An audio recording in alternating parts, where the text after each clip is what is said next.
Take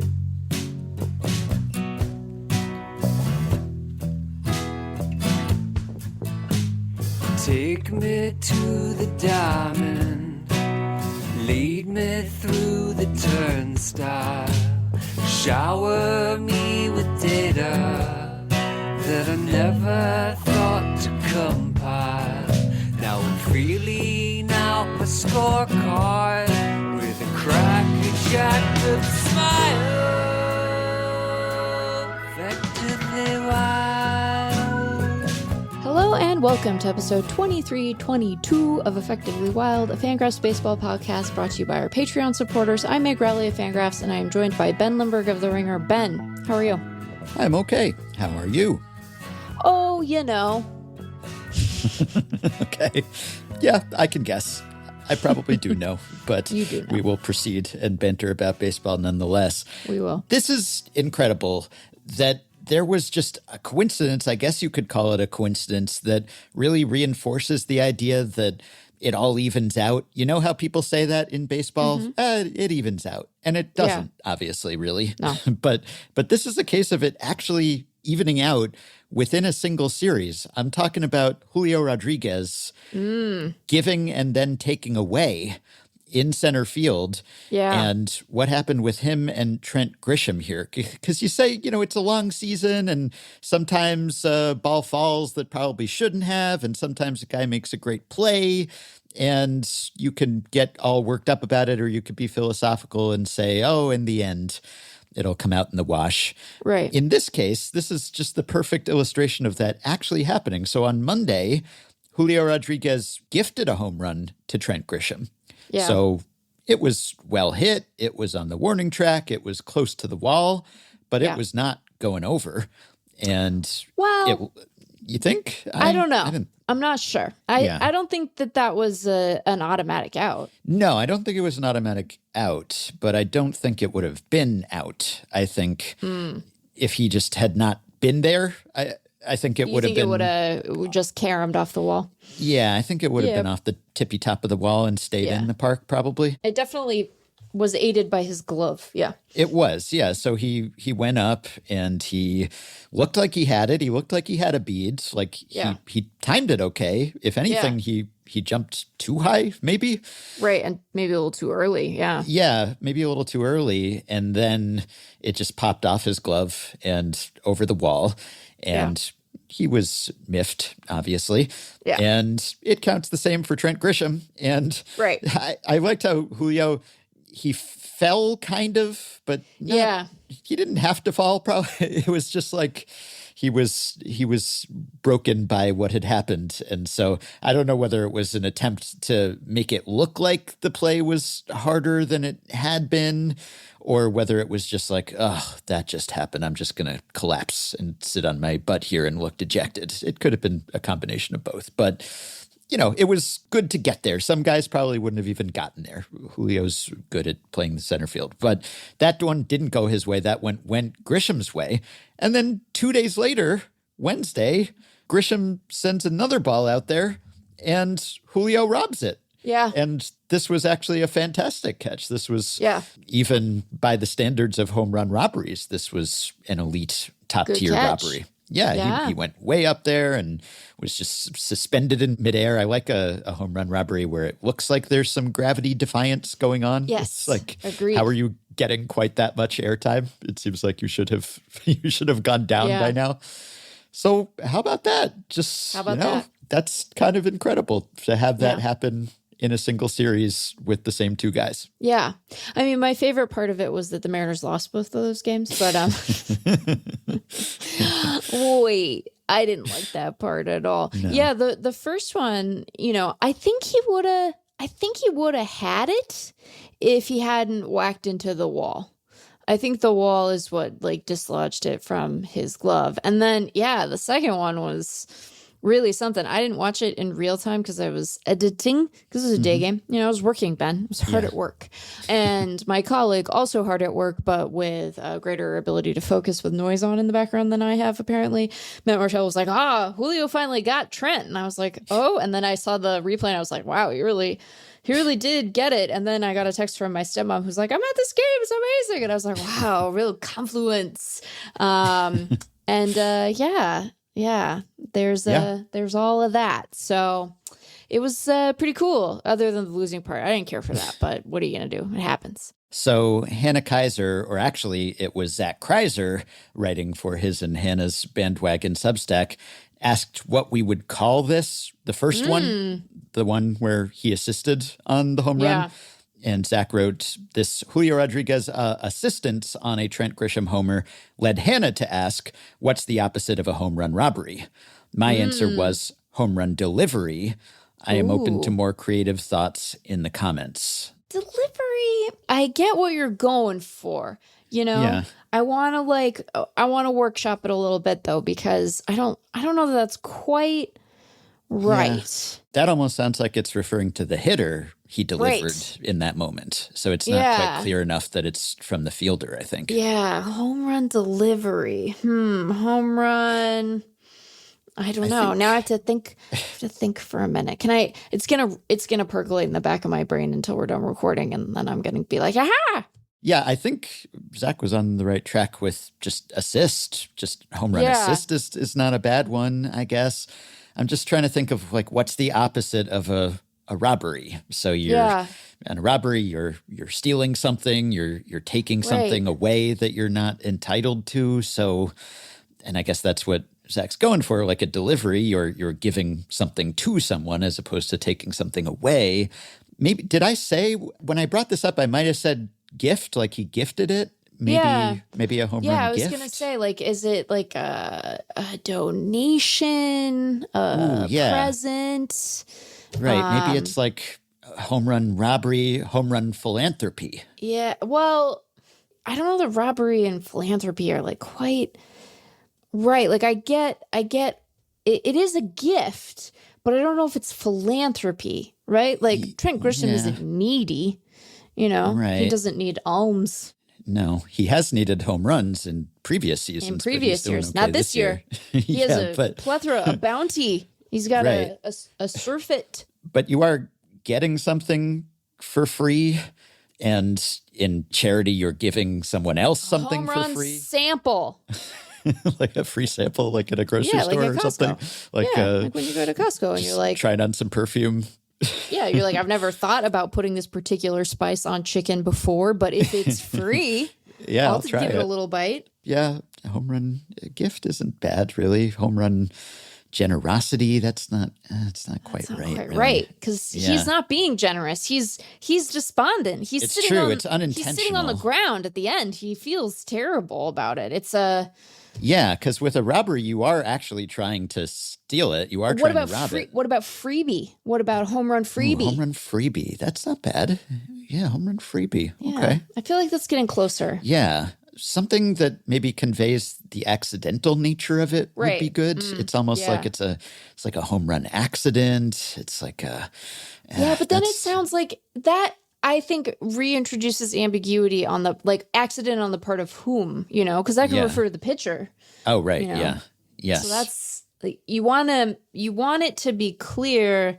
It needs to be, but I guess a freebie could also be on the pitcher. We're in a real mess. Not as big a mess as the Mariners. I mean, they're they're mess strong. Yeah. Everyone's hurt. Who pitches for them, Ben? They're gonna. You know what? I'm not actually making this as a prediction, but it would just be if they win the fucking World Series this year with two healthy pitchers and a shaky bullpen, it would be funny, It would. I think that just rake their way to a title. And here's the thing, we talk so much about divine retribution, but this is my plea to the Almighty. Put your humor front and center, friend. Make it about the funny to me personally. Yeah. I need this. All right. We'll keep thinking about it. And obviously our suggestion box is always open. Yeah. But this does then raise the other question because there was another home run robbery that was a tandem deal. Did you see the Red Sox home run robbery highlight? No. That took two people? It required an accomplice. I will send you. So two people. Yeah. Can you even conceive of what I'm describing here, of what this would look like?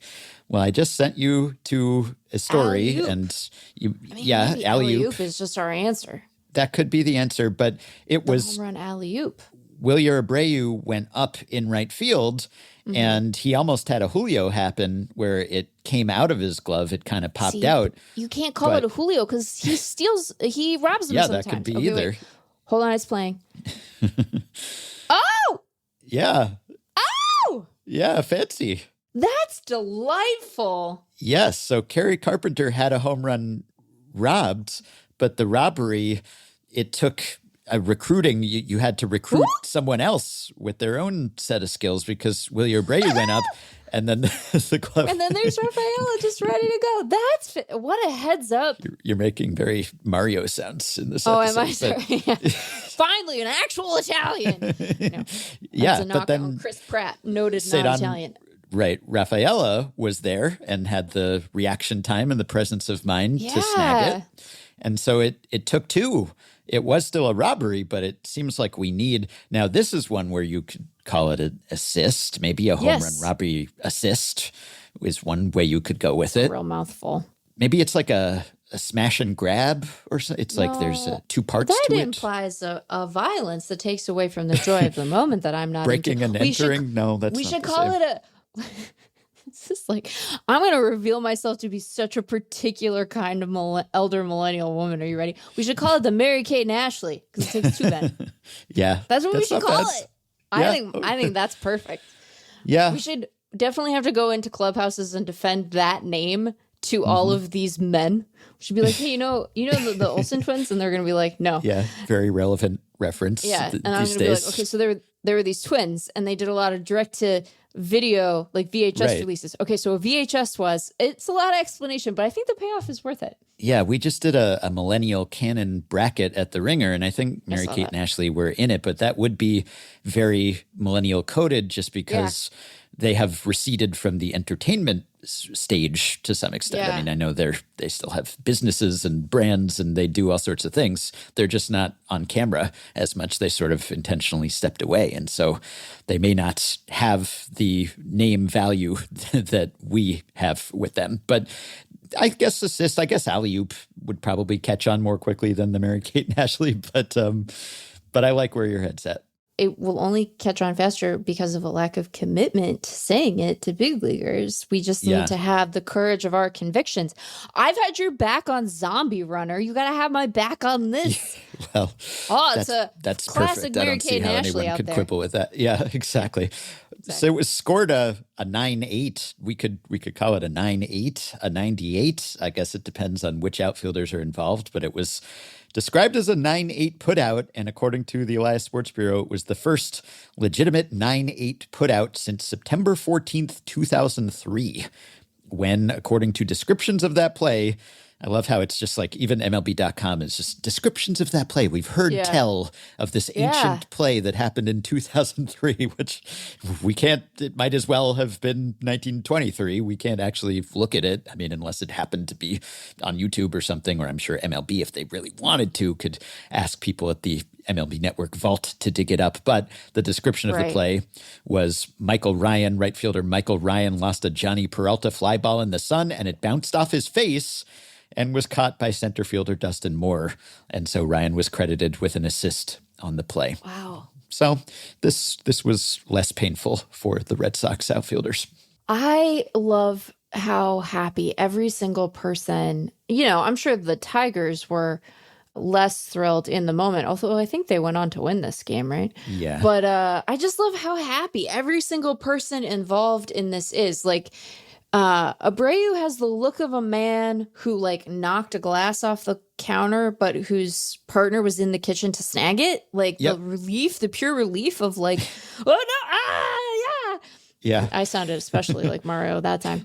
And then like Rafaela is just like so stoked that he did that because like, man, they really want you to buy these litter robot guys. They have an outfield ad now, Ben. You looking at this?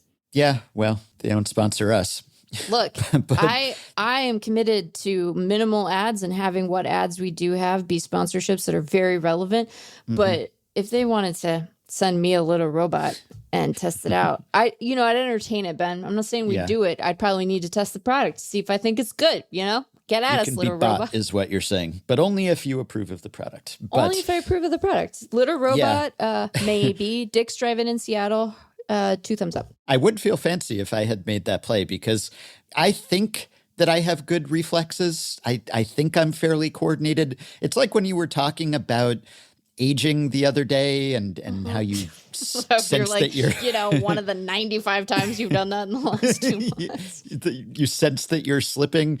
Yeah. I feel like because I don't test myself in any kind of high level physical competition, I can convince myself that I haven't really slipped because I do feel fairly the same most of the time and feel like I look mostly the same. And so, look, if I were a baseball player and I were 38 years old, then I would be confronted by the fact that I have slipped, I have lost a step, I have lost some bat speed, etc.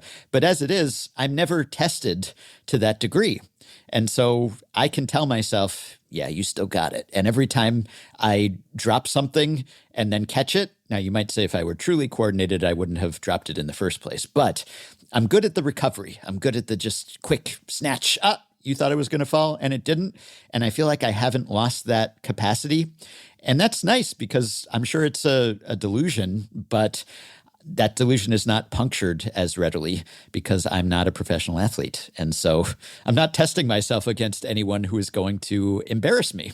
And so unless my body rebels and betrays me in an obvious or painful way, which fortunately hasn't happened so much, I can just kind of go along thinking, yeah, you're still young, Ben.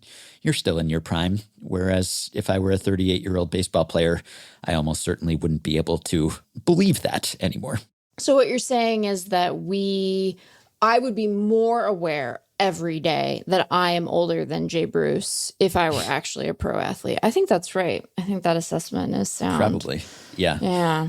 Alley-oop. Mary-Kate and Ashley just sounds like more fun. Plus you get to, again, explain what a VHS is to young athletes. They might not know. Jay Bruce has been gone for 4 years. I mean, not gone. He's alive. But he's been gone from the majors. 2021 was the last time that Jay Bruce walked among us and only for 10 games then. Gosh, doesn't seem like it's been that long. I think he gets to leave his house even though he's not a professional baseball player anymore. He's still allowed to walk around the neighborhood. Yeah, hopefully. Yeah, he's a lot younger than Rich Hill.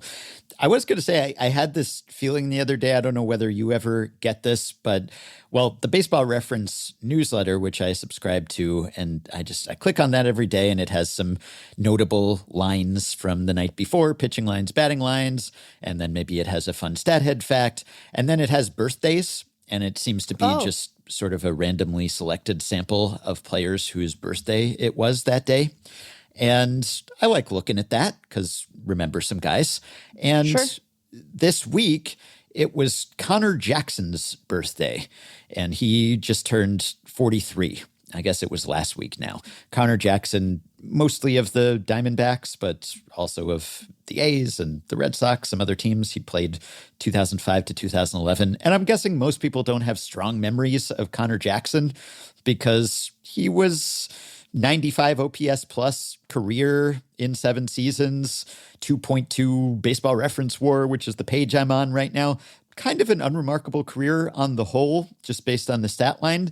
But I have this fond association with him because I had him on my fantasy team in 2008, which was his career year. In fact, his Baseball Reference WAR in 2008 was higher than his career WAR. So that tells you how the rest of the years in his career went. But I happened to have him that year, and I don't remember how or why I had him. Maybe he was just a waiver wire pickup. He had a few years in there. It was 2006 to 2008, where he was an above average hitter And, he wasn't great because he wasn't playing premium defensive positions or anything. And he didn't have as much power as you would want from a corner guy playing for the Diamondbacks. But he got on base. And, he'd run 370-ish OBPs. And even then, that was pretty solid. And that was in the days when I was just all in on OBP. Not that I'm down on OBP now, down with OPP, out OBP. Just, it was post Moneyball. And so we were very into who gets on base and who takes walks. And so I saw Connor Jackson's name and I thought, Connor Jackson. And I just flashed back to that fantasy season. And haven't played fantasy basically since then. but this is the thing I miss. I don't miss it that much. I miss a little bit the ribbing and the camaraderie of it when I was actually playing with my friends, when I was still in school and everything. But the checking of the team, and I was very diligent about it, and that's one of the reasons I stopped, because doing other baseball stuff scratched that itch, and I would become kind of compulsive about it. Yes, me, who would ever expect that? And I would invest a lot of time into it, and so I just had to go cold turkey at a certain point, and I haven't missed it mostly. But I do miss this particular association with a player, I guess because I've lost my fandom for a team even more so than you have. And so I'm still fond of players, certainly, just not so much through that partisan lens, just because I'm rooting for that particular player, but not because they were on my team or even my fantasy team. I don't even have a fantasy team anymore. And so seeing Connor Jackson's name, happy 43rd to you, Connor, still younger than Rich Hill. He's been out of the game since 2011, or at least out of the majors. I miss that. I miss that little spark of association. I don't know whether you get that from sim leagues or some of the other things that you do, or you have that for fantasy guys in your past, but I'm sure the listeners know what I'm talking about. Oh yeah, I think any opportunity to remember a guy is a nice thing, and to have it is sort of a weird relationship to them as a player, because you have favorites, right? You have guys we talk about a totally normal amount on on this podcast. Yeah. But it is different than having an active daily rooting interest for them, right? You're more, I don't know, he's on the IL right now, but we year I ended up with Tommy Edman is on my sim league team. And we use the prior year stats for this year's play. So he's a part-time player for me this season because of how his injuries last year affected his playing time. But when he got off to the start he did this year, I was like, Tommy Edman, look at you. Look at you, Tommy Edman. This is so great. Yeah. A year from now, it's going to be so useful to me. The Seattle Sasquatches are going to really be rooting for their starting center fielder, Tommy Edman. So come back soon, Tommy. But it's a different kind of thing. And it's I hope that the way people can engage with it is that way, where it's it's just a fun thing. I know that it can also lead you to have a deep well of grievance against players who are just doing their best, arguably. But when it works out the other way, it's really nice. Man, if you gave me a trade package centered on Connor Jackson and Dave Bush, you could have gotten anything out of me back then. Dave Bush was one of my guys too. I don't know why, but Dave Bush, he had his moments also. And I felt like there was a Dave Bush breakout coming, and that never really came. I think it was maybe because I had strikeout to walk ratio in one of my leagues. I was always pushing for weird stats instead of the standard 5x5. Again, who could have guessed? Me. And he had 2006, I guess, was his career year. And he kind of had an average ERA, but I think he led the league in strikeout to walk ratio. He led the National League. And he was my guy, I still have guys, obviously. People are familiar with most of my guys, but it's for a different reason. And I miss that association sometimes. Yeah, it's a special thing. You know who has been a guy for the Dodgers for many years and who is now no longer their guy? No longer. Austin Barnes. End of an era. Man, that guy, he lasted a long time. So long. Yeah, we found out what it was that would finally do him in, I suppose, and it was the combination of a WRC plus of 44, but not just that. That alone is not sufficient, because in 2023 he had a WRC plus of 41, and he still got 200 plate appearances and came right back the next year. So it took that plus the presence of a top prospect at the same position, Dalton Rushing, and that is the end, at least for now, of Austin Barnes. But I love that player archetype too. I wouldn't necessarily love that player archetype if I were a fan of that team, but I like that as a neutral observer. And I remember being a bit mystified by this, and I think we talked to Fabian about this on our Dodgers preview pod, and I just sort of asked, Austin Barnes, still a Dodger. Right. How did that happen? And it now has ceased to happen, I suppose. But man, he had a run.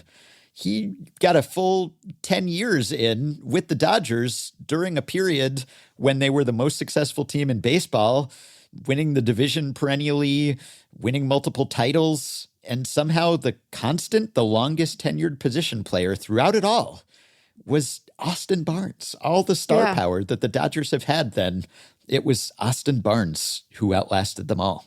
I don't want to impugn Austin Barnes' skill, right? I don't want to be a wet blanket. You know, Austin Barnes has had stretches. They aren't recent, super recent, but he has had stretches where he has been, at the very least, a quite productive defender. The metrics have not super loved him lately. So there's that. It's not like an Austin Hedges. What is it with Austins? You know, what's it with Austins and being like subpar but still roster catchers? But it's not like with Austin Hedges where approach at the plate is better not spoken of, but the defense is obviously good, particularly the framing. But you know, Austin Barnes appears to be beloved by many members of the Dodgers pitching staff, perhaps most importantly by Clayton Kershaw. Yeah. So like DFAing him right before Kershaw comes back is, I know, that's tough timing. I almost wonder if that's why, right? Because once he's back, you can't let him go. Yeah, we got to get rid of him before Clayton comes back. Yeah. And it just goes to show that if you are a pleasant coworker, you might stick around for a while. Yeah. You know, just like be a good hang. Because I'm open to the idea that whatever diminishment of his defensive prowess there has been in terms of the stuff that we can measure, that he may well just like be really good at handling his staff and game calling and all the stuff that we have a hard time quantifying and that isn't being captured by the defensive metrics. I don't know, but I'm open to that as a cache of value and contribution that we're at least not accounting for. And also it seems like people like hanging around him, and so there's that too. But Dalton Rushing is really good, so you know, I think you gotta maybe make some moves. It is interesting that they would make this decision not only because of the timing of the Kershaw of it all, but also this is a team whose rotation is quite injured and is having to like cycle guys in, and that might be like an interesting circumstance for a guy making his debut to navigate. Now, Will Smith is still Will Smith, and he's been hitting very well, and he's around, so it's not like Rushing has to like suddenly be the field marshal all on his own or anything like that. But the timing of it with their injuries, Kershaw's return, all of this like kind of musical chairs is just, it's an interesting bit of timing. And it's not like the staff is pretty hurt, but they're still playing well. Although, you know, the Padres are only a half game back. I didn't realize that they were that close. They're still leading the West, the Dodgers, but like there is a nipping at the heels going on. Yeah. So maybe you just feel like you got to get a better bat in the lineup on the days that they're in a spot where they have to be kind of rigid about their lineup, though, as we've noted previously. So it's interesting. Like, he's going to catch some of the time, presumably, but it's not like they can be like, okay, we want to get you regular at bats at the big league level, so you'll DH on the days when you're not catching, because famously they have one of those. It's a pretty good one. I think they've said, and Will Smith is doing well. It seems like they want Rushing to catch for now, though they could try him at other corner positions. That's an option, but I guess they don't want to mess with him too much. But then again, if he catches exclusively, then maybe you're holding back his bat a bit. So trade-off either way. But yeah, I guess the fact that their staff has fallen apart, you might say that makes it even more imperative to have a good glove guy back there. But then again, it also makes it more imperative for you to score and hit. So I guess either way, you could interpret it. And, it's kind of a new staff, like a lot of new pitchers. And so maybe there's a little less value to having a guy who's been there forever. Really, it just kind of tickles me that he was able to do it so long. Like the lowest wattage guy, the constant. You would never, when you think Dodgers of the past decade, your mind would not go to Austin Barnes, and yet he was the one who was there throughout that run. And I think that the personal catcher has receded somewhat, that we don't have as many personal catchers, I would say. I don't know. We could probably stat blast that if we tried, but it seems like there's a little less of that going on. And that's maybe for the best, because there were certainly some frustrating fan situations that I can recall where someone insisted on a personal catcher and that personal catcher just didn't seem to be very good. And it's just like, I get that there's a real relationship here and it could affect your performance on the mound in ways that are difficult to quantify, but it is kind of easy to quantify that this guy can't hit at all. So it's kind of frustrating. Get out of your catcher comfort zone a little bit. But Kershaw's had that now with multiple guys. Not that Barnes was solely Kershaw's caddy, but he had that with A.J. Ellis for roughly as long, almost as long. I guess A.J. Ellis had 9 seasons or parts of 9 seasons with the Dodgers. And I guess this is Barnes's 10th. So sort of similar run. And Ellis was a better hitter. I was actually surprised to see that he was a near league average hitter over his career, which is not bad for a catcher, though some of that came at the tail end when he was already gone, I guess. And Barnes actually hasn't been that bad, really. Like, I guess the last couple years he sort of has, or at least, 2 of the past 3. It's so small sample. It's almost like looking at a reliever season or something. Yes, and saying, well, it's so volatile. It's comparison. It's like Austin Barnes. He's going to play 50 games and get like 200 plate appearances, maybe. Right, yeah. So he hasn't played 100 games since 2018, and he played in literally 100 games that year. Still only got 238 plate appearances. So yeah, and the career high was the year before that, 102, and that was the year he had a 142 WRC plus.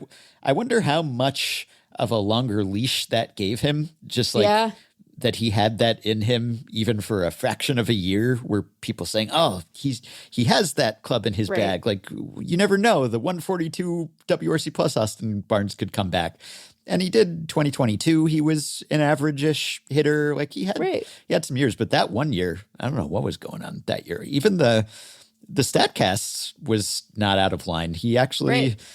Yeah, like his expected weighted on base was 368 that year. So I don't know. It was all clicking for Austin Barnes in 2017, and it never clicked quite that well again. But even if you look in the years since then, so 2018 to present, if I do a per 600 plate appearances WAR using FanGraphs WAR, he's at like 1.9, which would be a roughly league average player if he were a starting player. And 600 plate appearances for him is like 3 years. But still, on balance, he wasn't hurting them really. And also, it didn't matter that much because they were the Dodgers. And this season aside, the margin of error was pretty big. Like, they had a buffer. They could carry Austin Barnes. They didn't have to have a star at that position when they had a star at every other position. Right.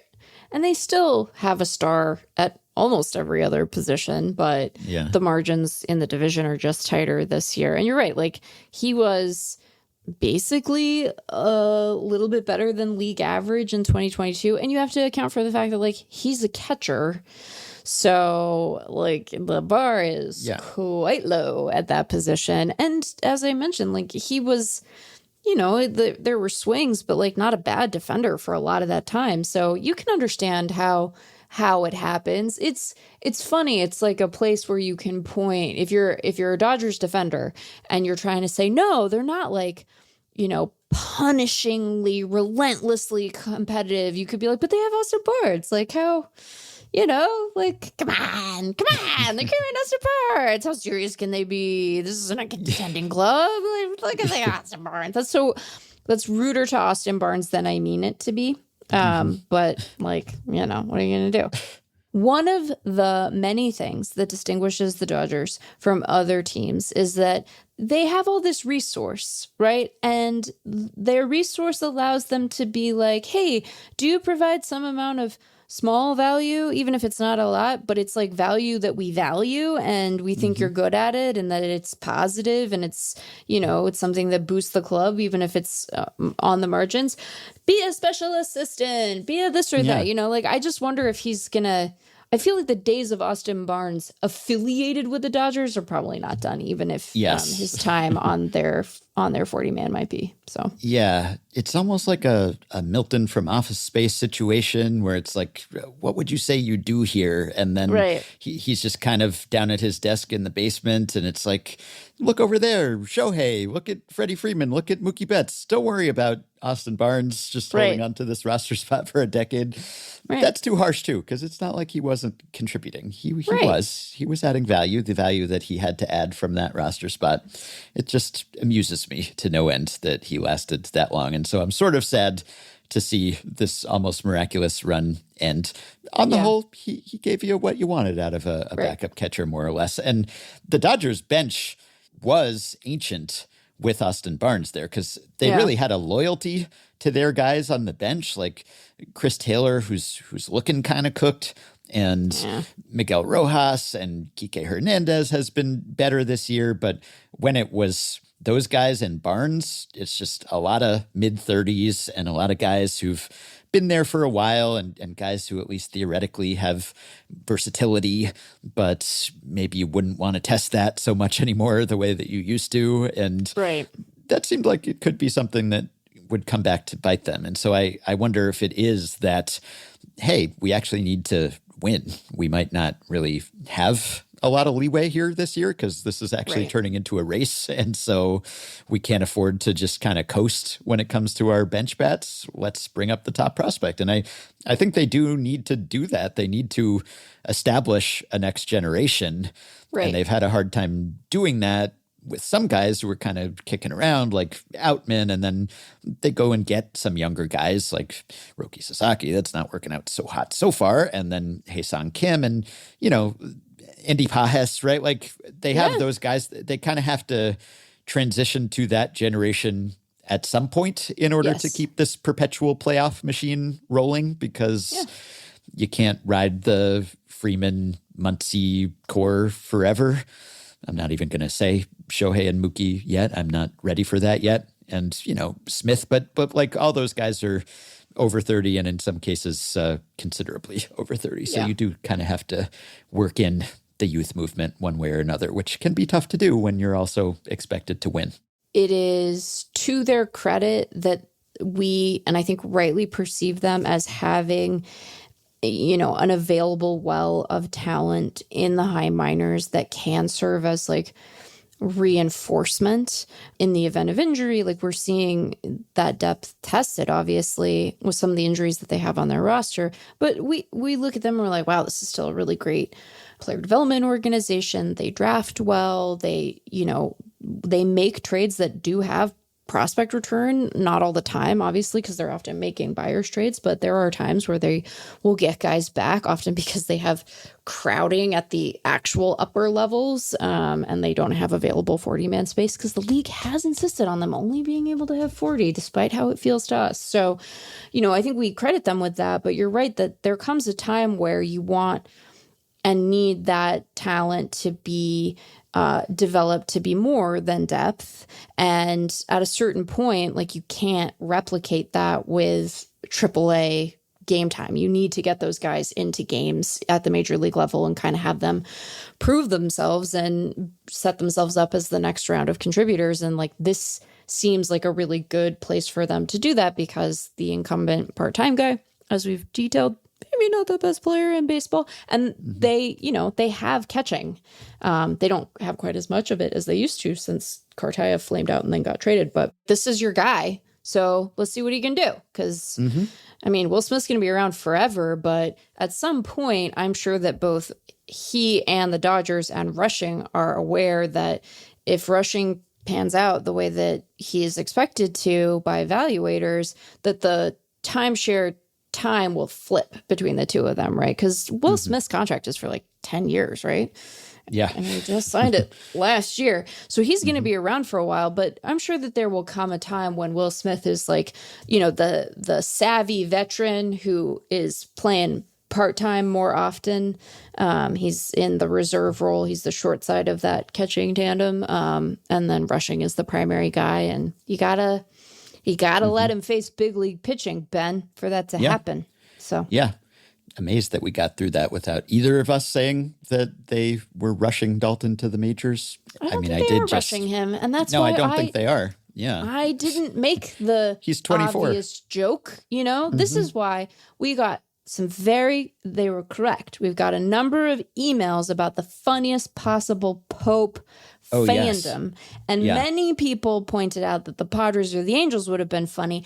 And I want you all to know, I considered those options, but I thought the joke too obvious. And so I went for a higher degree of difficulty. Was my funny successful? I'll leave that to you to judge. But I thought, of course, you know, you think about, of course you do. But then you say, too easy. You know? Yeah. The cheap joke. We don't always say that is the thing. And so you never know with us because we're not above taking the obvious punchline at times. And so you can't assume. You can't assume the double play. You can't assume that we thought better of making an obvious joke. But in that case, perhaps we did. Yeah, I did. Showed some restraint. I applaud it. There you go. Restraint. Wanted to direct your attention to an article that you may have seen already, but it was written by our pal Patrick Dubuque at Baseball Prospectus just today, and it is headlined, "The Year of Losing Lopsidedly." And as you might tell from that, it is about something that you proposed on the podcast. You had an idle musing. True. Yeah, before you went away, that it seemed to you that there were maybe more lopsided scores, maybe more blowouts. Was that what you postulated?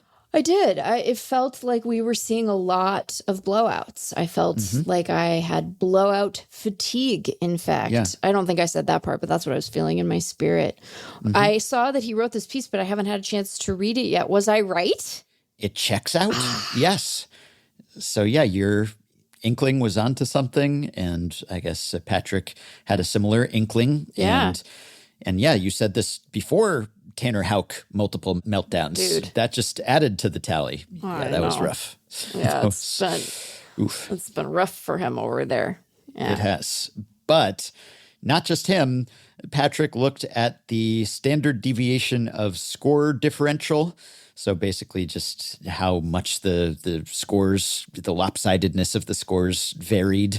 And so if it were a bunch of close games, you'd see low variability there, but lots of lopsided scores, there's a higher variability. And he went back to 2001, and thus far, he didn't compare through the same date. He just looked at through the season to previous full seasons and found that this is the highest, the most variable score differential to date.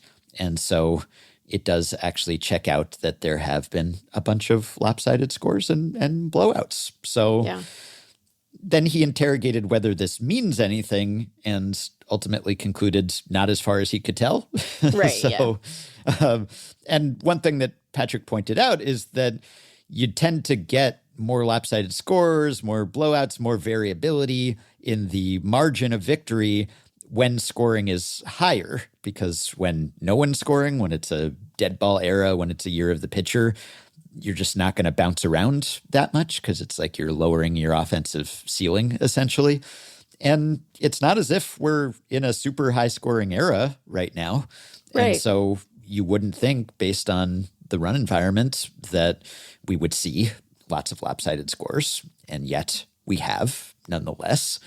But yeah, I've seen other people mention this, maybe independently. I think I've seen our Patreon people in the Discord group posit this from time to time. Whether they pick that up from you or not, I don't know. But yeah, seems to be in the ether, and there actually seems to be some basis to it. Well, I'm glad that Patrick could apply his usual rigor to my idle musings, because that seems more informative than me just being like, here's a thing I noticed. Are these guys crashing into each other? So many runs. Patrick said it's not just that the scores are widening, it's which scores are doing it. On Sunday's full slate, 7 of the 15 games were won by 5 runs or more, but 5 more were taken by 1 or 2 runs, and another resulted in a 3-run save by Jordan Romano. Only 4 games resulted in saves, as opposed to 7 the day before and 5 after, but 4 is actually the norm. He said that save rate is consistently between 24% and 26% all the way to the turn of the century.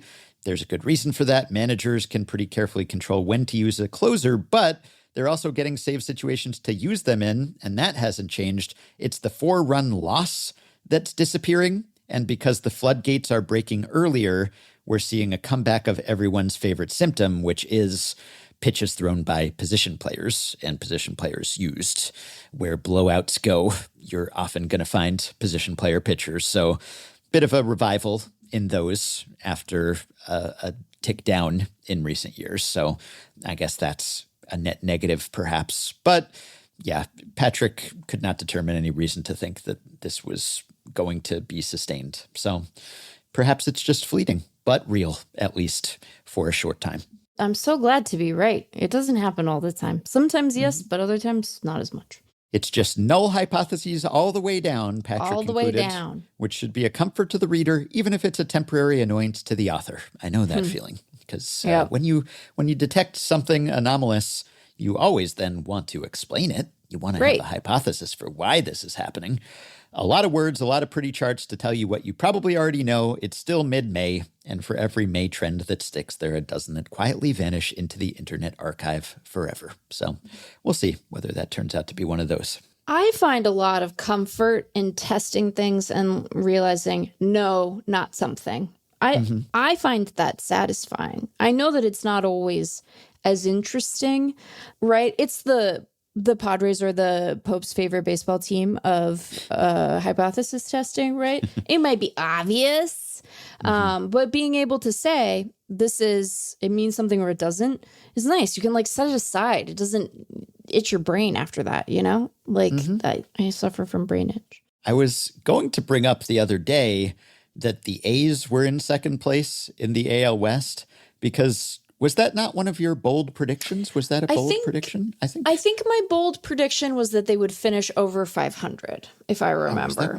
I feel so bad that my memory for our bold predictions is so poor, because I'm so appreciative of the amount of work that goes into both grading them and also maintaining the database. But I think that it's too good. I think that what has happened is that the record keeping has become too good, and I'm able to just be like, well, the brain doesn't have to hold on to that anymore, because there it is. Just delegate.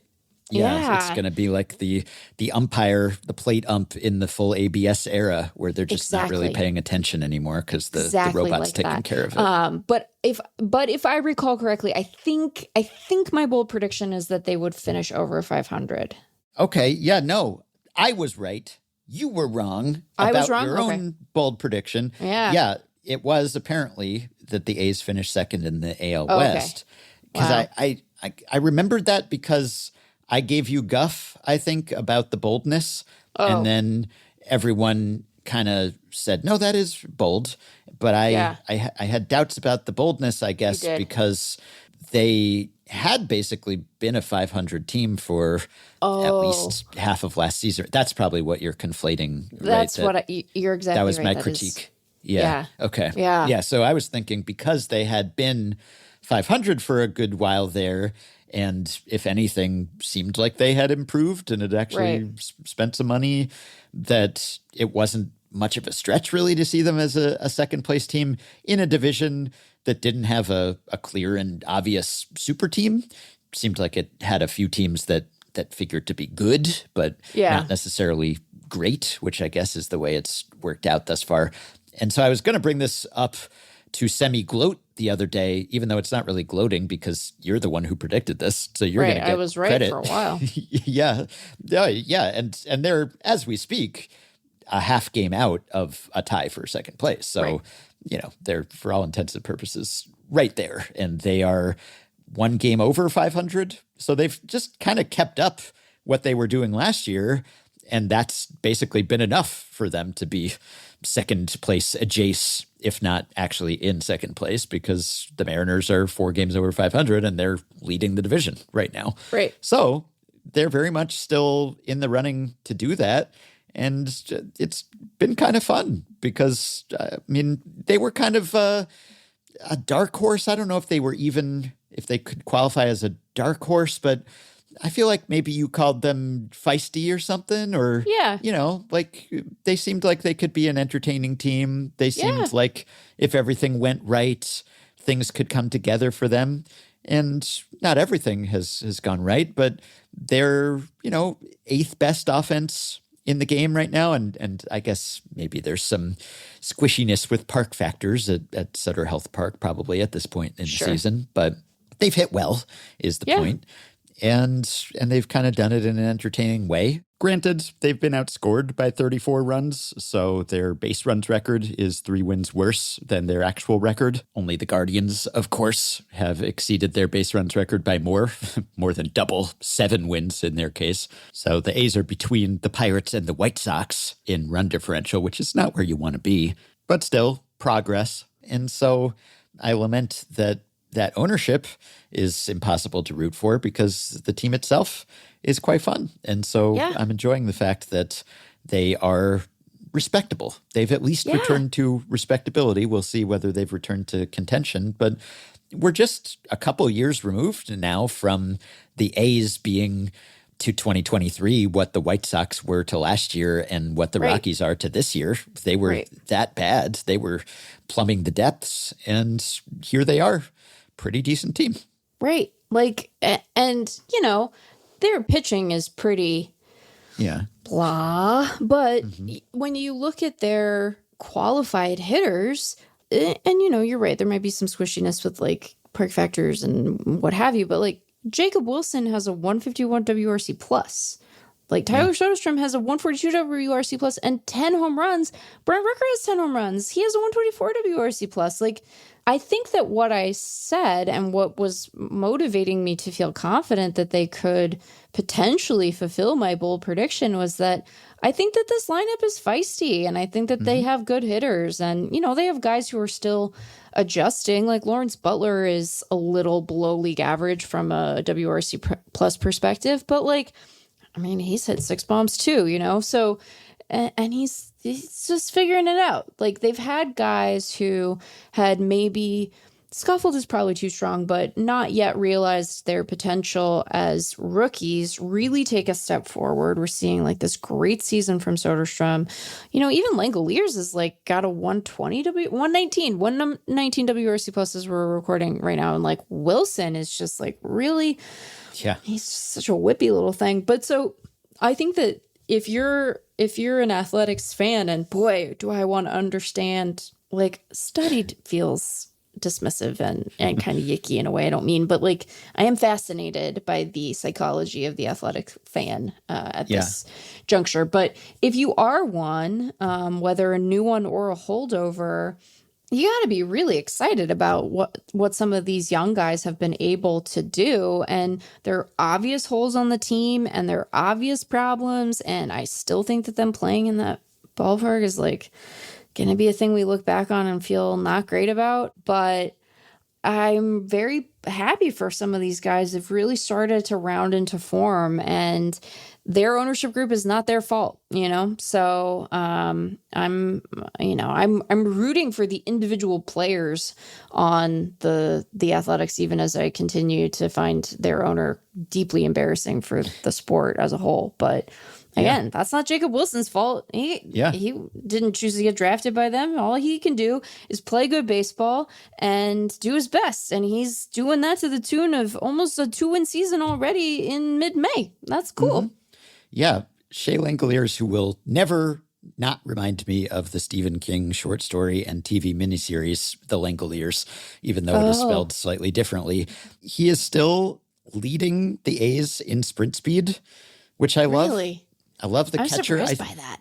Yeah, I think someone pointed this out. I think it may have been, you may have missed the What We Missed episodes last year, or at least one of them, the year-ending pods about things that we didn't talk about. And I think it may have come up then. I could be misremembering, but I know it was mentioned at some point that he had a faster sprint speed than their center fielder or whatever it was. Because JJ Bleday, not particularly speedy. Yeah, he's not a burner. Yeah, and Langoliers, not just faster than Bleday, he's faster than every qualified athletic. I love That's so funny. We were talking about the catcher caddy as an archetype. Yeah. Love the speedy catcher as an archetype too. Quite rare. But love the Jason Kendall type who's got some wheels at least until he suffers a horrific injury. But until then, yeah. Can I tell you two of my favorite baseball statistics for the 2025 season so far? Sorry to fixate on Jacob Wilson, but I'm going to. Jacob Wilson has a 4.1% walk rate and a 5.2% strikeout rate. I love that. Yes. It just tells such a story, you know? Mm-hmm. It just tells such a story of this guy and what kind of guy he is. And that's so fun, you know? Yeah. That's so fun. Anyway, I'm just like loving that. Regular Luis Arraez over here. Yeah, love it. Okay, so we had some fun and frivolity and baseball banter, and now the opposite of that for the rest of this episode. Everyone's just turning off this episode. Don't do it. No, keep listening. You can if you want to. But Pete Rose, I teased at the end of the previous pod that we would get your thoughts on this, that we would return to this topic because, of course, the news of Rose's reinstatement broke shortly after we stopped recording, which is just wonderful. Yep. Great when the thing that dominates the discourse for the couple days after you post a podcast is something you didn't know about when you were recording that podcast. Anyway, I have written about it. Plenty of people have written about it or talked about it. And if you're all rosed out, I wouldn't blame you. Yeah. I'll put a timestamp in the episode description if you've had your fill. Yep. But wanted to get your take on Rob Manfred reinstating Pete Rose, which theoretically at least clears a path to induction. It's still a path that would have to wend its way around various obstacles. He will not even be eligible for the Classic Baseball Era Committee until December 2027, assuming he gets on the ballot. And then it'll be up to the 16 members of that committee, which will be composed of veteran media members and Hall of Famers and baseball executives, etc. And I could see that going either way, really. But he still has hurdles to clear to actually get enshrined. But the bigger news is that he is, well, not officially persona non grata, I guess, in the way that he was in a permanently ineligible list way. And it's not just Rose, obviously. It is also everyone who was on that list and deceased. And that includes all the Black Sox and Shoeless Joe Jackson, etc. But Pete Rose obviously seemed to be the impetus for this and has gotten the most attention. I think that is a fair assessment. I think that Shoeless Joe and his brethren are... What's the opposite? We talked about the opposite of a home run robbery. What's the opposite of collateral damage? Unintended beneficiaries of a windfall of obsequiousness. That's a little bit more of a mouthful even than calling it a Mary Kate and Ashley, isn't it? Yeah. I think it sucks is the short version. I have a couple of reactions to this. I have a policy reaction that maybe I'll start with, and then there's like the feelings of it all. So just from a policy perspective, first of all, permanently ineligible doesn't mean the same thing as lifetime ban. So I'm annoyed that there's like a great consternation being raised on the part of the commissioner that like, well, they're dead now. And, you know, sorry, this is going to make me sound like a real dick and shatter the illusion of nice Meg. But like the good news is that Pete Rose is still dead. So there's that. But I don't really mean it. I kind of do. I don't know.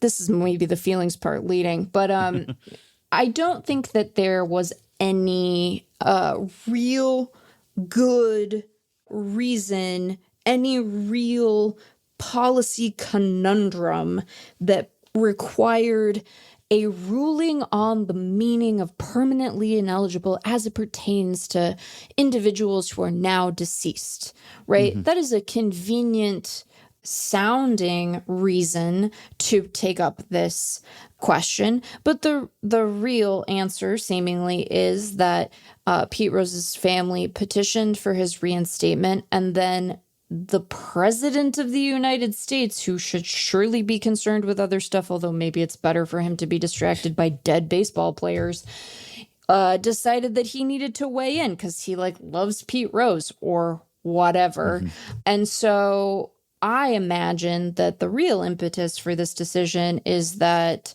Major League Baseball as a business entity has, first of all, an antitrust exemption it's keen to maintain and is looking down the road as it pertains to various media deals and realizes that they might need a friend in the Trump administration. And so rather than be antagonistic, they decided to become soft on a guy who violated the one rule that you really can't violate, in deference to them needing to be able to, petition the FTC and the FCC at some point. So I think that's the real motivation for it. And I know that the commissioner, I'm sure, would deny that, but that's my read on the situation. Mm-hmm. And, other folks have sort of come to the same conclusion because it's an obvious one when you're like, I got to call him while he's in Saudi Arabia. You can't wait. Yes, exactly. Yeah, the timeline here makes that implication pretty clear. And that was the part of the press release that reeked of BS the most, the part where he tried to make it seem as if this was imperative that he reach a ruling or this ruling. And it said it was incumbent upon the office of the commissioner to reach a policy decision on this unprecedented issue in the modern era, just like qualifiers in here. Yeah, it's I don't know, Shoeless Joe's been dead for a while. Right. What are we talking about? As Mr. Rose is the first person banned after the tenure of, it's like a fun fact construction for a very unfun track. Yeah. The first person banned after the tenure of Commissioner Kennesaw Mountain Landis to die while still on the ineligible list, which, sure, yeah, he may have been the first person banned in more modern times to die while he was on the list, but what makes it incumbent upon Manfred to take action because of that? Dead. When he hadn't taken that action for the dead guys who've been on the list forever. Right. It's been half a century since the last surviving Black Sox player died, and he wasn't thinking to himself, gosh, I have to do something about this. I have to settle this. The fact that Rose died more recently doesn't really make the matter more pressing. So that just didn't hold up for me at all. It would have been even more believable to me if he had just been like, well, I changed my mind, or I reevaluated my stance, than to say gosh, I really had to. It was just so pressing that I rule here. And to be fair, his thinking or MLB's stance on this evidently has sort of shifted over time, just not in a formal public way. And I think the fact that they did formalize it and publicize it now is for exactly the reasons that you've identified. But there was at least some creep toward this. In 2020, ESPN reported that this actually was MLB's policy, but secretly. It was kind of weird. It was Don Van Natta Jr. had senior anonymous sources saying, yeah, this is how we think of it. This is actually the league's policy currently, that when you die, you're no longer on the permanently ineligible list, but we're not going to say so, and no one's going to comment on it, which was weird. They didn't want to cause a whole to-do, but now they do want a to-do because Trump made it into a to-do already. And everything surrounding Rose, it's always going to become controversial, obviously. But Sure. John Thorne, the official historian of MLB, had suggested this even before that, 2016, 2019. He had written about the fact that, in his view at least, like it makes sense on some level to say Sure. that when you die, there's no need for you to be on the permanently ineligible list. Right. Because the purpose of that list largely is to say, hey, these guys can't be work hired. in the game. Yeah, they can't work in the game. They can't have any business ties to the game. And thus, if they are dead, they are already rendered ineligible in most practical purposes. And so you could say it's kind of redundant to keep someone on the list post-mortem.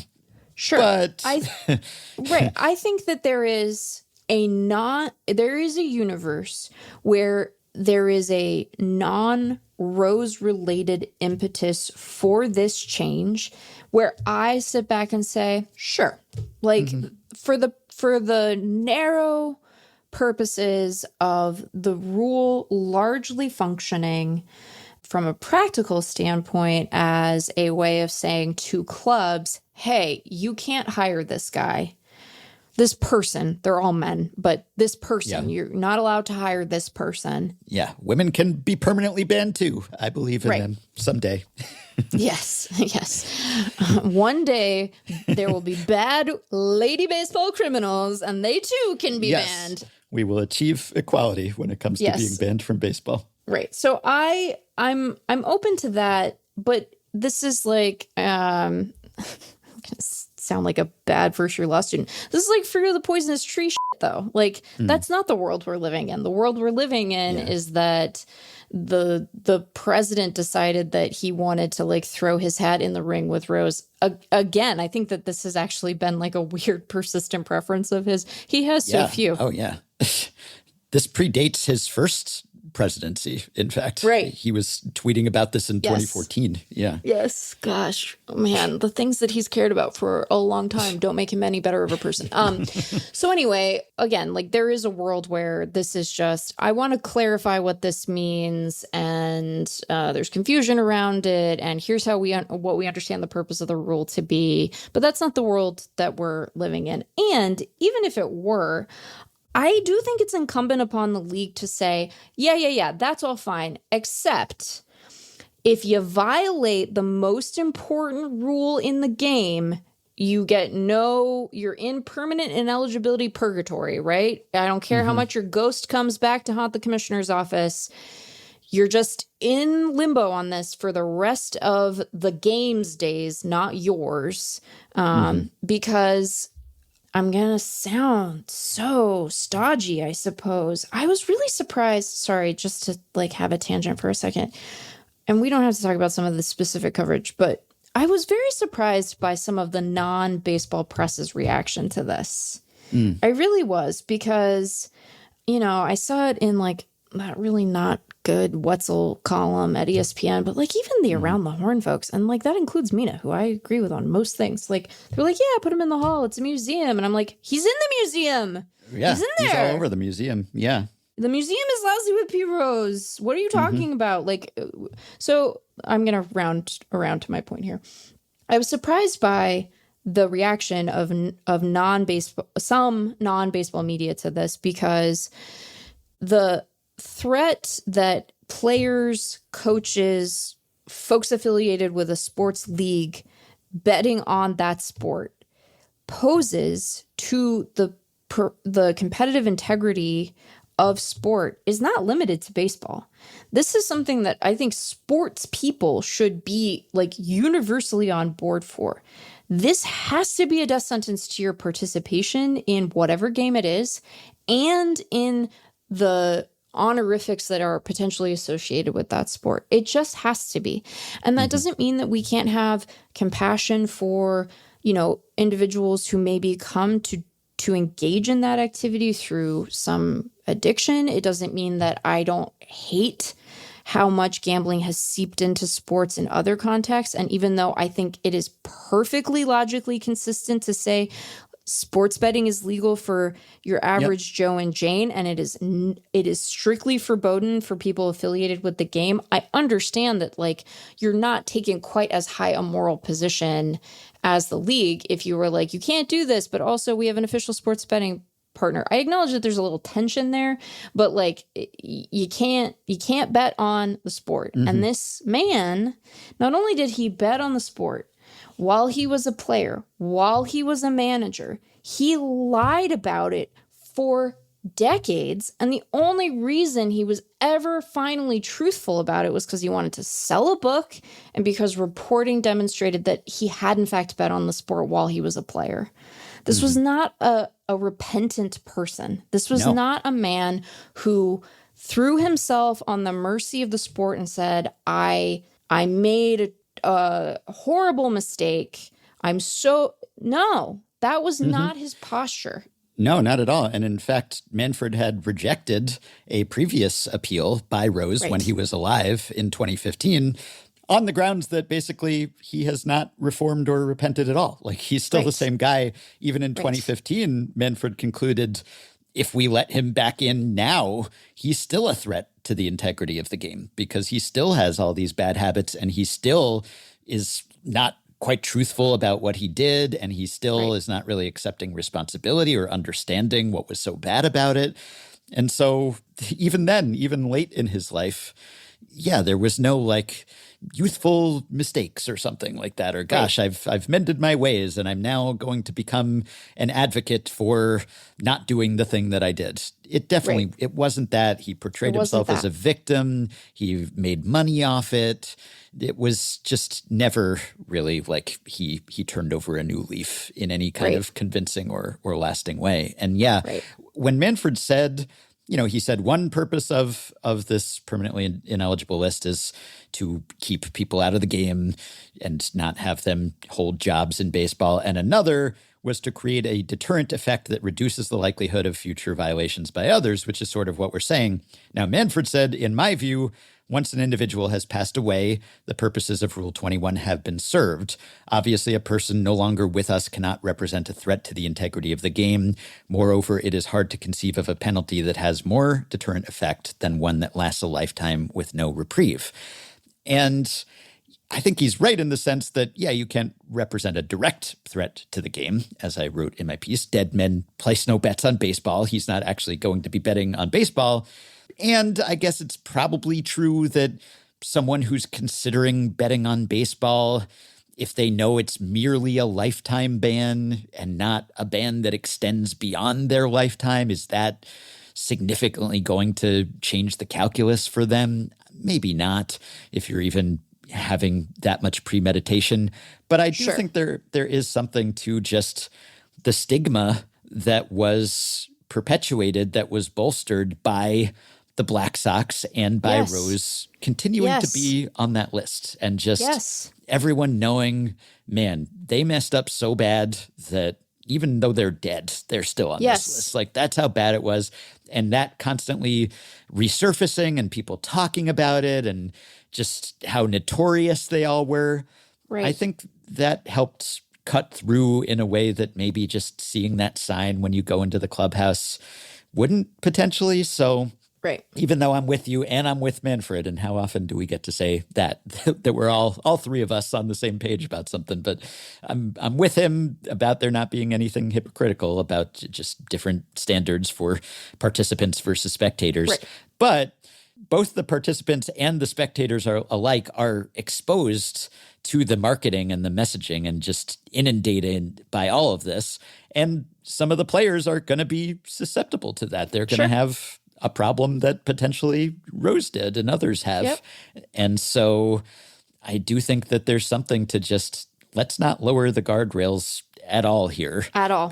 Because what's the downside, really, of preserving this, except for the fact that Trump is going to be tweeting at me? That's kind of it. Like, this was the way it always was. And other than every now and then being petitioned and having to think about revisiting it or looking at some old documents, there were times when they didn't even issue a ruling. Like Bud Selig, he just sat on it. Like Yeah, Rose he petitioned pocket him. vetoed it. Right, exactly. And nothing came of that. He met with him, and then he just never issued a ruling, and that was that.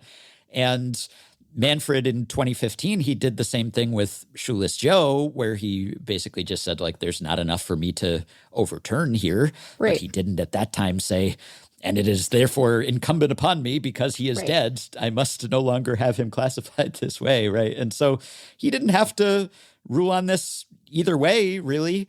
And he could have just said, yeah, I defer to what happened before, or I talked about this a decade ago, and here's what I said, and he's dead now, but really nothing has changed about what he actually did. But he didn't do that, and he actually said explicitly, I'm not going to pocket veto this. Right. And so he must have been motivated by some other desire and some other pressure. And I wonder what it could have been. Okay, so a couple of things about that. First of all, it was our dear friend Lindsay Adler who noted that this appears, by saying that he can't harm the game anymore, this appears to be Manfred coming out against the notion of ghosts and them not existing, which was very funny and made me laugh, unsurprising from Lindsay.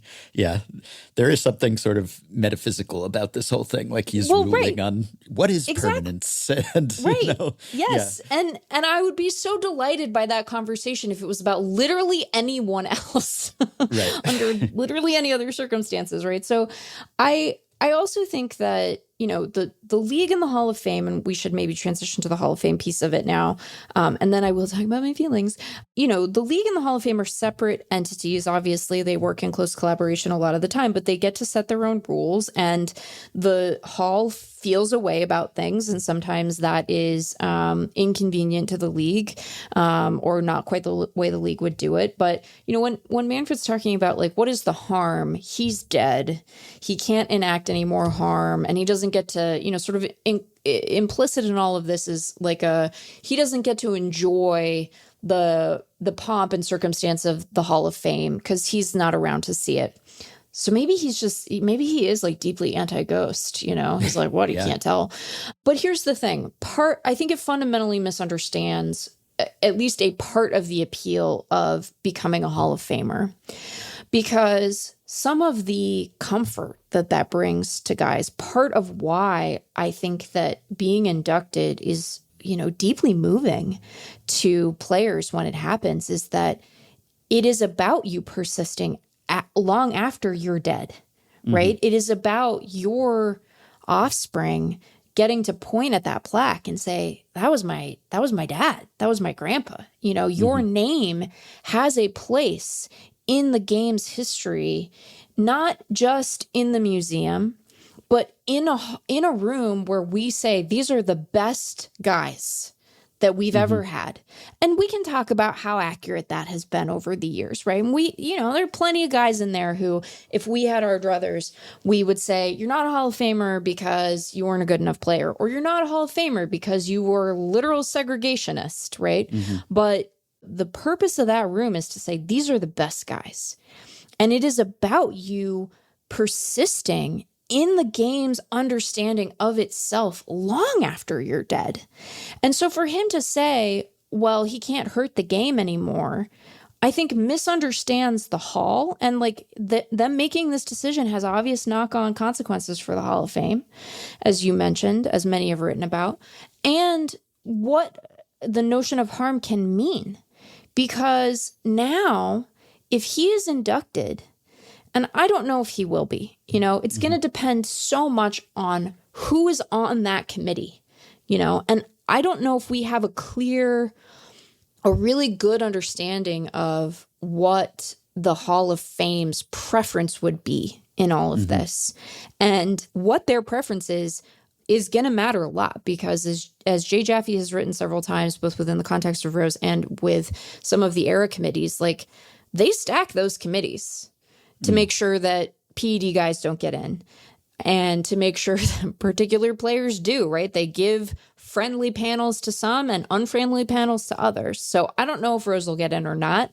Once we know the composition of the committee, I think that we will be able to maybe guess at that with a little more precision, although, you know, it's not quite as the conversation around Rose and his worthiness and the gambling piece. And I swear we are going to get to his many off-field indiscretions, or at least the most notable one in a second when I talk about my feelings. But like, I don't know what the general vibe of that is. Like, the Athletic ran a piece where they went and talked to a bunch of living Hall of Famers about like, how would you feel about Rose being in the Hall? And, there were plenty of guys who were like, let him in. And then there were some who were like a little more circumspect, and you could tell that they were like being a little political, but like if you read between the lines, it seemed like, I don't say this very often, but like, gotta hand it to Tony La Russa, because he seemed like not positive on the idea. At least that was my read of his politicking. None of them just came right out and said no, though. They hemmed and hawed, and maybe you could read between the lines, but no one felt comfortable even just saying, no, absolutely not. And then, and then there were enthusiastic endorsements. Like if Mike Schmidt's on that committee, we're cooked, like he's getting in. So all of that to say, like, I don't know for sure that he'll be inducted. I don't really know. But if he is, you paved the way for the sport to tether itself to this man in perpetuity with all of his flaws, the ones that are baseball crimes and the ones that appear to be real in the world crimes. And so I think he's just fundamentally miscalculating the notion of or understanding the notion of harm here. I really do. Mm-hmm. Yeah. And it's kind of like, okay, he had to know that this is going to lead to a sequence of events where Rose is probably going to be on a ballot. On the other hand, he's not directly responsible for that. The Hall of Fame is sort of a separate entity, and they can decide to do what they want to do. And that's why he was ineligible for the Hall in the first place. It's because the Hall came out and decided if you're on the permanently ineligible list, then you don't get to be eligible for the Hall of Fame. And that was something that happened not until 1991, when Rose was going to be on the BBWAA ballot, even after he had been banned. And then the Hall figured, they might actually put him in. Like, I think writers may well have voted him in at that point. And so the Hall decided, nope. And this is how we will justify it. Oh, he's on the permanently ineligible list, because Shoeless Joe even had been on ballots years and years and years earlier, even though he was on the permanently ineligible list, because there was no rule at that point. There was no rule. Couldn't also be up for induction. And he got next to no support at that point. Very little support. And I guess there was a big backlog. That was the beginning of the Hall of Fame, et cetera. Anyway, there's a possibility that he might just get rejected now. And that's okay, I think, because we've talked about this. We don't need MLB to be the arbiters of history. MLB is not all of baseball. And so I'm perfectly comfortable in the abstract with Rob Manfred saying, okay, this is up to the historians now, and we'll see how he's remembered. And it's not our job necessarily to pass judgment once someone's gone, once they don't pose a direct personal threat to the game. We consign you to the annals of history, and everyone can decide what that guy's legacy will be. And if the Hall wants to continue to make him ineligible, it can, and it's really up to them. And in the abstract, I'm kind of okay with that stance, I suppose. It's just that, what the end game's going to be here. And we're already seeing sort of this outpouring of praise.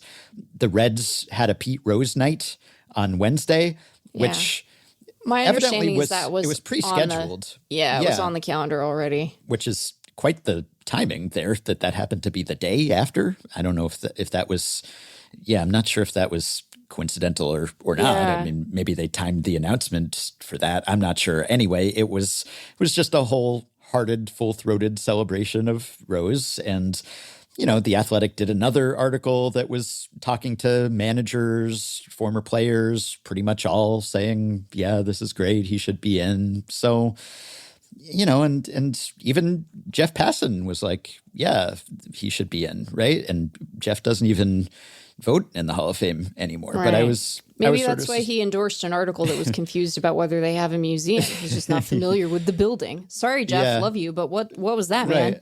I was sort of surprised, about the people who were pro this. And this it seemed like it should be a bright line. And to get to the other stuff, the statutory rape allegations, from one woman in particular who said that this occurred in the 70s, and then also John Dowd, the counsel for MLB that investigated Rose, who said that his understanding, what he heard or was told, was that this was routine for Rose, that this was just happening, that he had sexual relationships with underage girls. The age of consent in Ohio was 16 then, and he was in his mid-30s and married with 2 kids. And if this happened once, that would be worse than any of the other stuff, right? And what often tends to happen with these Cooperstown candidates who have really egregious off-the-field track records, that gets kind of buried because we focus on the baseball. And I guess I get why that happens, as we're talking about a baseball context, and the most pertinent thing is if you bet on baseball, if you cheated, that's top of mind. But then there's all this other stuff that's arguably even more disqualifying, as long as you do have a character clause and you're saying that you're not just judging based on the stats like a NFL Hall of Fame, Pro Football Hall of Fame sort of situation. So that alone, I mean, you know, I don't think that's going to be the thing that keeps him out. It will be the betting or nothing, but add it to the pile. And I think that's where, and now I am going to talk about my feelings a little bit. I think that's where I find the whole thing just to be so exhausting, because him being an accused statutory rapist, him then being like a world-class creep in a professional setting to Alex Coffey when she deigned to ask him about that. I love the word babe, and I hate it when it's used in a way that's clearly meant to be a substitute for other words. You know, I want that stuff to matter.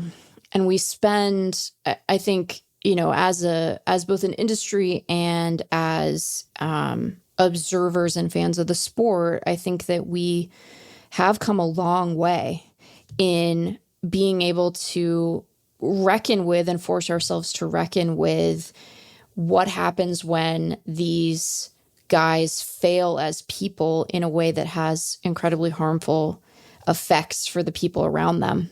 But we still have to do all this work to get that stuff in the conversation, elevated to the point that it matters, not dismissed as either fabricated or irrelevant to our assessment of these guys.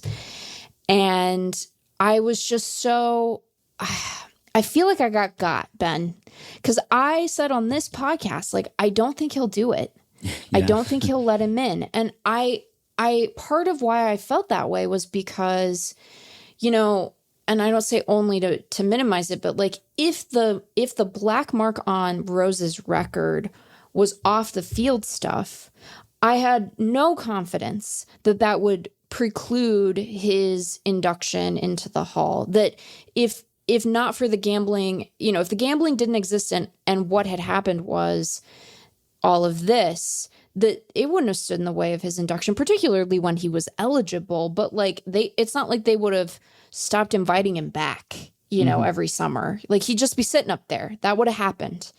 And that would have sucked, because this is like a really, you know, we don't want to put these things, like do weights and measures on them, right? But like a really awful crime, crime.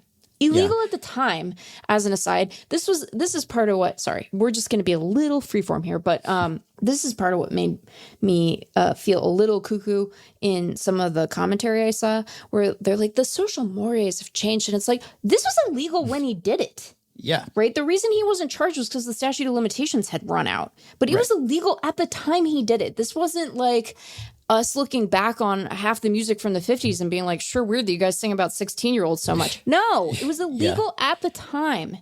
At the time, contemporaneously illegal. Right. And by the way, he did not even deny that this happened. He just said, I thought she was 16, which if you're 34 and that's your defense, that's bad enough. But also, even if he did think she was 16, if she wasn't, that is not a defense according to the law at the time. Like, even if you're like, oopsie, that's no.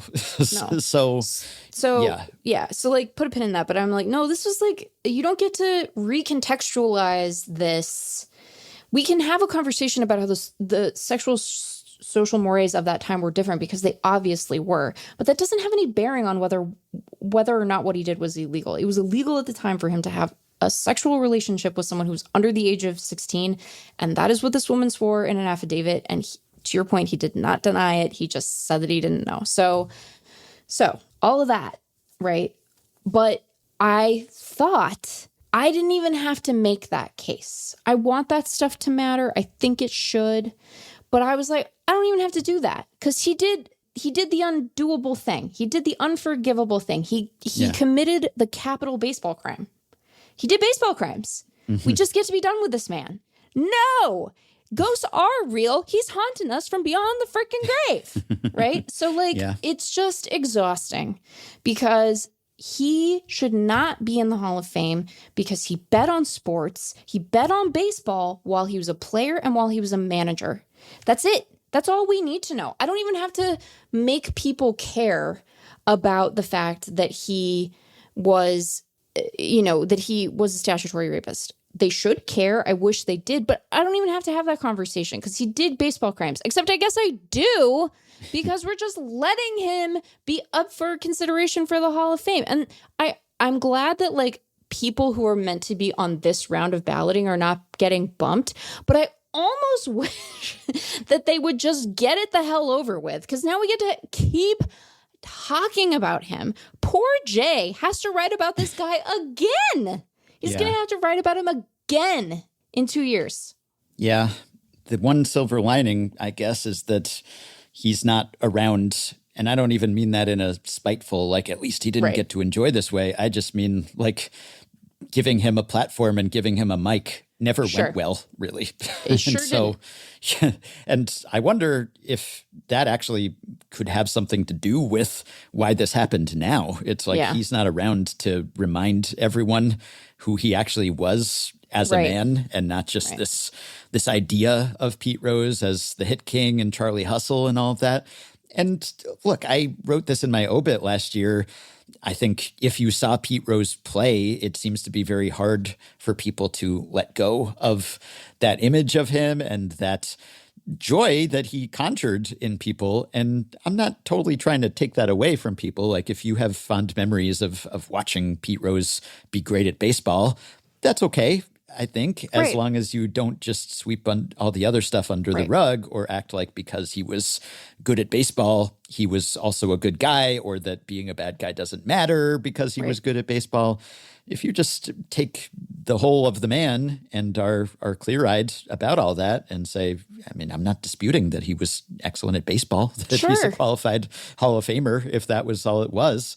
But it's really when it comes down to the thrust of my piece was basically just because you can honor Pete Rose in this way now doesn't mean that you should. And his status has changed, but nothing else has changed. His history hasn't changed. Correct. Everything that he did or didn't do hasn't changed. Right. And so all the reasons that he was banned before are still bad, still just as bad. Right. Nothing has actually changed. He's reinstated. He's not or shouldn't be rehabilitated. So that's basically my stance on this. That it shouldn't change how we think of him, and we should think of him pretty poorly, at least when we're talking about the non-playing aspects. I have over the years, I think, gone back and forth on how I would, and it's not going to be put to me because I don't have a ballot yet, but how I would grapple with the PED stuff, and then how this, I'm sadly confident I will have to deal with at some point in my tenure as a Hall of Fame voter, how I will deal with domestic violence and players who have DV allegations, convictions, whichever category it ends up falling into, on their resume. And I feel like I have maybe said on this podcast that I have a bit of hesitation around excluding from the Hall some of the PED guys, because baseball happened when we were kids, baseball existed when we were young people, and these guys were in it. And the Rose stuff has really kind of solidified for me why I was making the Wetzel mistake when I said that, right? Mm-hmm. Because there's a whole museum there. We have all kinds of space to endeavor to grapple with these guys in their totality as people as well as players, right? And I think that it is incumbent upon the Hall, and they have done this, to have Pete Rose in there in the museum, and to try to talk about it in a way that is edifying for future generations of fans, and that really contextualizes both his transcendence as a player and his, being down in the muck as a person, and what the gambling means.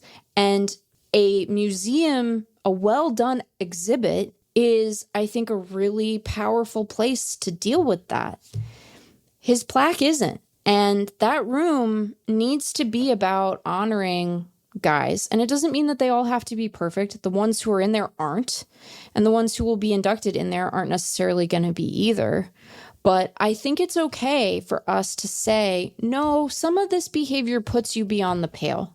And you don't have to really even look to his off the field behavior to do that. The gambling's enough for him to just be disqualified from that room. But I think that we have an obligation. I know, you've made a decision to not participate in Hall of Fame voting, and it's not the one I'm going to make. I understand why you're doing it. I think it's a principled stance. I get it. But watching guys react to being inducted, learning they're going to be inducted, particularly in the last couple of years where we've had guys get in on their last ballot, and it wasn't certain, and they did it. And it means so much to them. And I take that when I am a voter, I'm preemptively anxious about it, because I want to take that responsibility really seriously. Because you can't do goofy ballots. You can't be doing that. This is too important to these guys.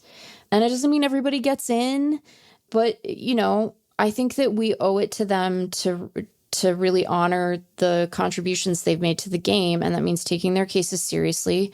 But it also means that withholding a vote from anyone can be really powerful. And I think that there are guys for whom it is worth us drawing a line and saying, if you do this, you just don't get to be in that room. You can be in these other rooms, but you don't get to be in there with those guys. And you're right that in the moment, is that gonna be the difference for a player who is, about to bet on baseball? I don't know. For some of them, I think it is. For a lot of them, maybe the fact that they're doing it at all suggests that the impulse control piece of it is just frayed to the point of not being salvageable. Yeah. But I think it's worth saying, these are our standards. And there are plenty of folks who have come through here who have met them. And not all the ones who are in that room have. This was the other part of sorry to keep harping on this Wetzel piece, but that was part of the other thing. He's there are people in the plaque room who upheld the color line, and that was more damaging to the sport than gambling. And I was like, what am I meant to do with that logic? If you're telling me that I have the opportunity to jettison Landis for maintaining the color barrier, don't threaten me with a good time. Let's go. I'm not gonna lose any sleep over getting that guy out of there.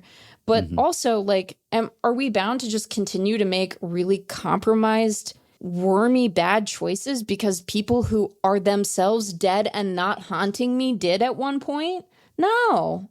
We get to evolve as an electorate, as a society. So I find myself quite disappointed. I feel like I got. I really do. And I let my guard down. I was like, whew. I don't have to make someone care about character. And then it turns out I should have been making one guy care about character, and maybe it was his own.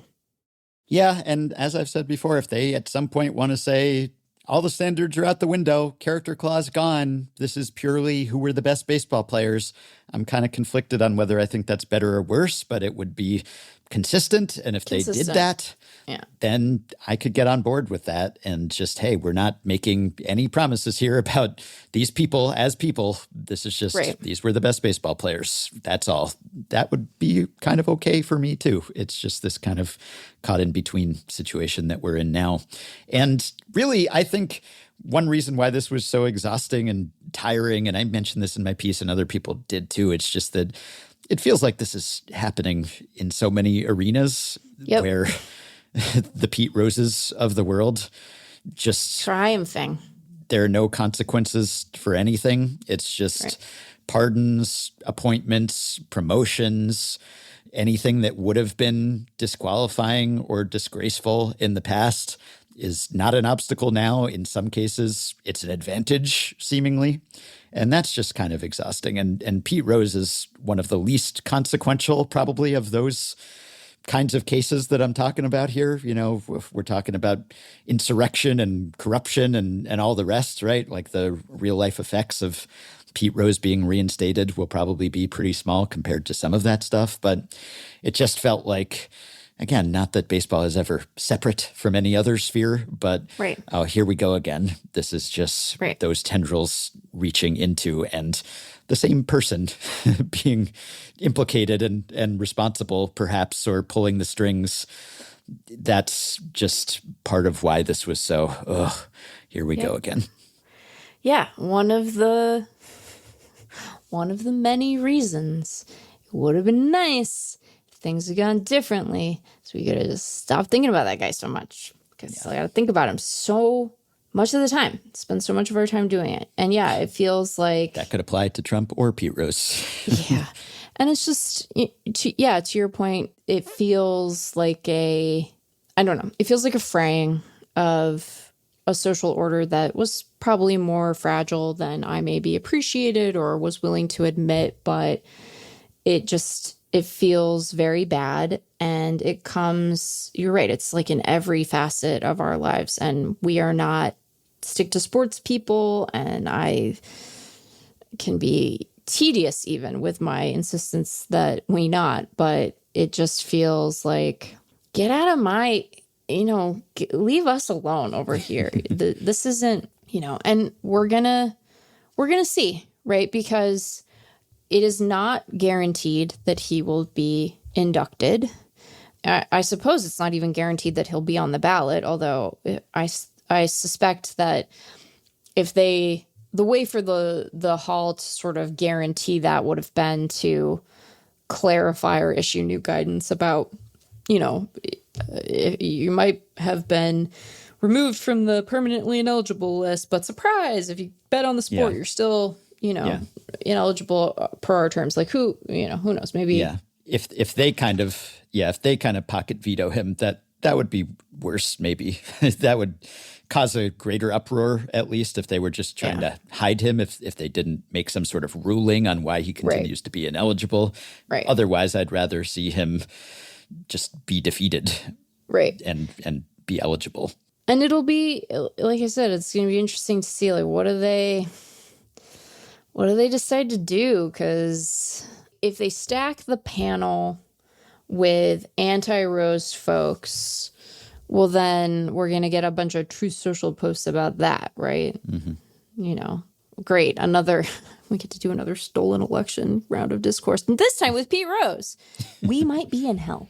I just, it's like I said on Blue Sky, I only really believe in God and damnation when Rob Manfred's being annoying and obsequious. But I don't know what'll happen. I don't know if we really have to worry that he'll be inducted, but I think I'm just going to operate from the baseline of assuming he will be, if only to guard against future disappointment. I really thought Manfred would hold the line on this one. I really did. So shame on me, I guess. But I really thought he would be like, no. Keep your expectations low.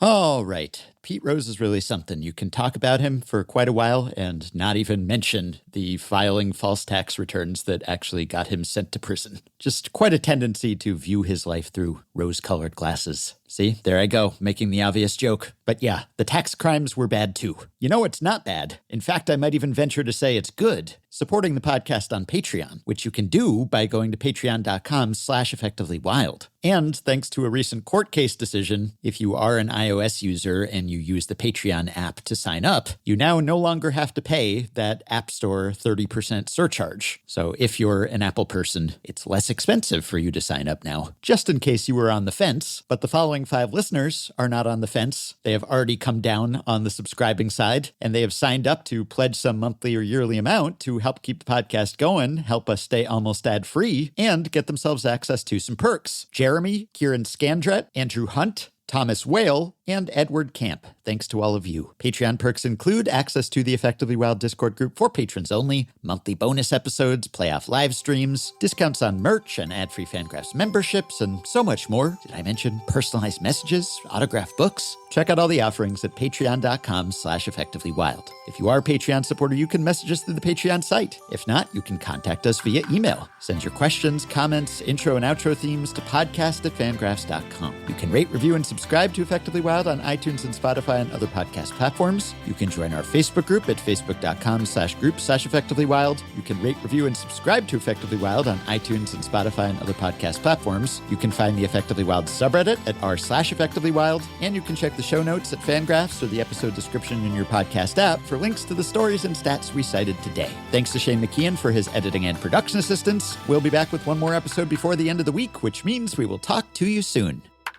A baseball podcast, analytics and stats, with Ben and Meg from FanGraphs.